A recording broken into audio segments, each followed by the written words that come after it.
In this lesson, we're going to continue painting our avatar by blending and refining some of our colors and values. So let's go ahead and dive back in.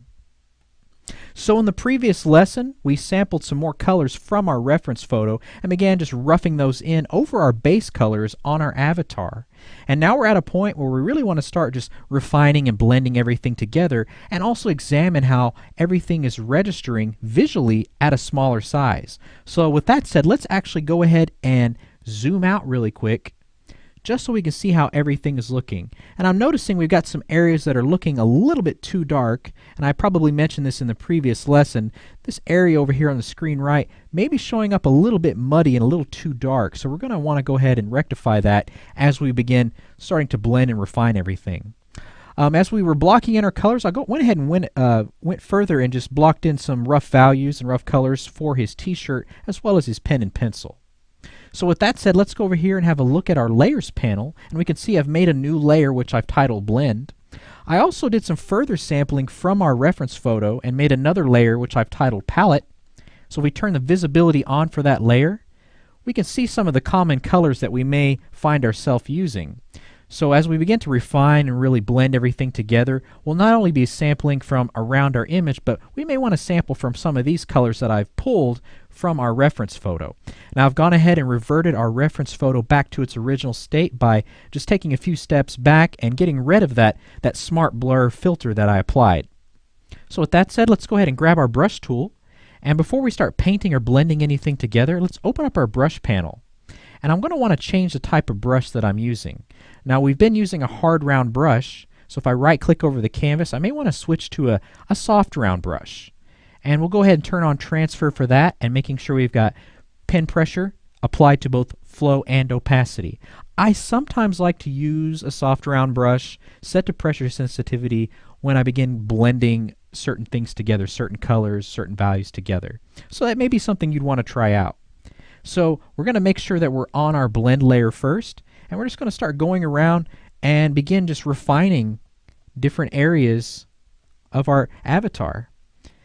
And so you'll find me just opening up the brush preset picker just by right clicking periodically, and I'll be sampling quite a bit, just kind of going around.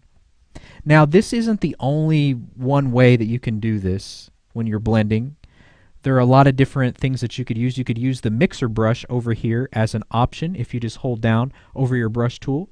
That's one option you could do, but I kind of like to work this way. Again, this is just a personal preference that I have, and I like to sample quickly, but just by holding down Alt and using that eyedropper tool. And I like to change my brush size quite frequently, so I just like to go around working on these different areas, just starting to flesh them out, kind of smooth them out, kind of trying to get rid of some of this rough blockiness that I've got painted in here. So right now I'm kind of working just around that chin area. I'm kind of thinking about just some of the form and how some of the values are helping me establish the form that I've got going. It's kind of solidifying that slight dimple that he has in that chin of his right there. Kind of bringing a little bit of a highlight from a lighter area that I'm sampling. Again, we'll find ourselves sampling quite a bit just around the image now that we've got a majority of our base colors brought in. Very nice. Let's go ahead and focus on this dark area. It's kind of an area that's been bugging me just a little bit, and I think we just kind of want to lighten it up just a hair, because it was really starting to kind of register as kind of muddy when we would shrink it down. So I'm just kind of coming around, smoothing some of these areas out. I've kind of brought in some lighter values into these dark areas. We don't want to get it too dark. So that's already starting to feel a lot better. In fact, if we go ahead and hide the visibility of our blend layer, we can already see we're starting to make a significant change. And if we shrink our avatar down, we can see that it's reading a lot better already. So let's go ahead and zoom in. We've got some rough areas up here on the forehead.